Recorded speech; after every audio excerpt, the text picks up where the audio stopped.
soo kiraysaa barnaamijka ama abka KineMaster aad soo furanaysaa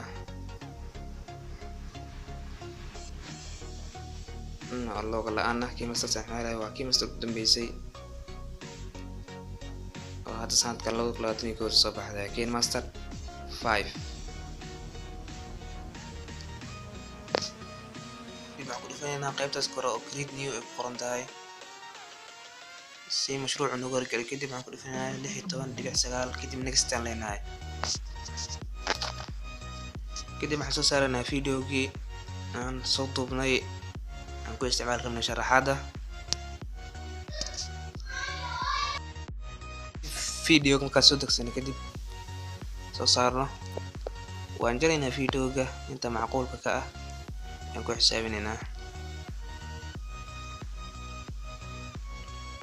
waan jaraynaa kadib waxaan ku dhufaynaa split my trim to left cafwan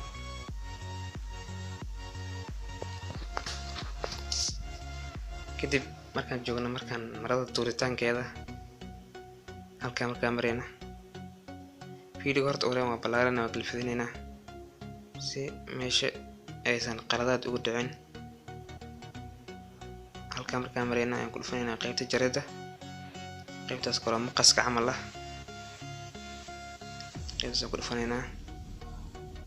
kadib waxaan ku dhufanaynaa split at playhead qaybtaas dhexaan ku dhufanaynaa.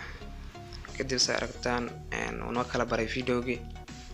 kadib waan hore usoo soconaynaa waan soo dhaafaynaa ilaa dhinacan shaatiga markaa xiranaya oo idil waan soo dhaafaynaa. xoogadana u bixinaynaa videoga si uu noogu hirgelo.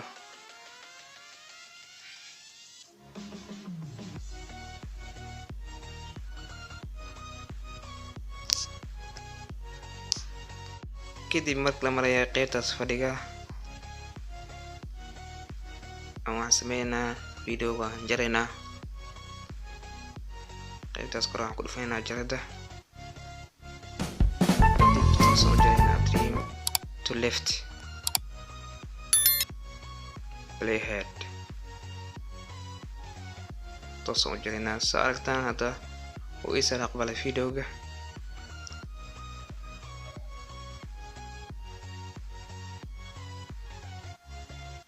markaas aragtaan hadda uu is aqbalay oo israacay videoga editankiisa bes.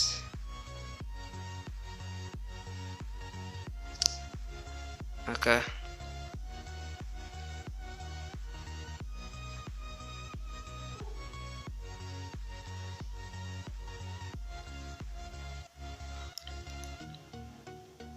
kadib waxaan ku leenahay qaybta layer kadib media ku dhufanaynaa. waxaan soo saaraynaa markaas sawirka qiiqa ama shaashad madooba leh.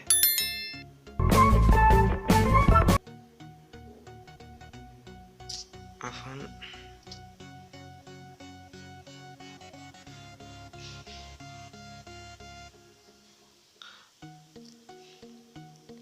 waxaan ka wadaa videoga markaan soo saarano hoos aan soo degaynaa. waxaan ku dhufaynaa qaybta blending kadib screen aan leenahay. kadib waan aqbalsinaynaa halkaa sawirkaan geenaynaa. kadib okay aan leenahay. mar labaadaan ku dhufanaynaa qaybtaas cropping ay ku qoran tahay ku dhufanaynaa si meelaha derbiga ama jirada ah sawirka si aan loo fahmin 25 ka dhigaynaa.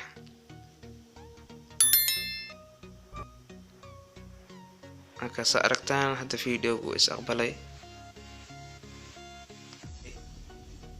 marka waxaan ku dhufaynaa qaybtaas kore dowlad ahaanta ah kadib save aan leenahay. videoga aan safrinaynaa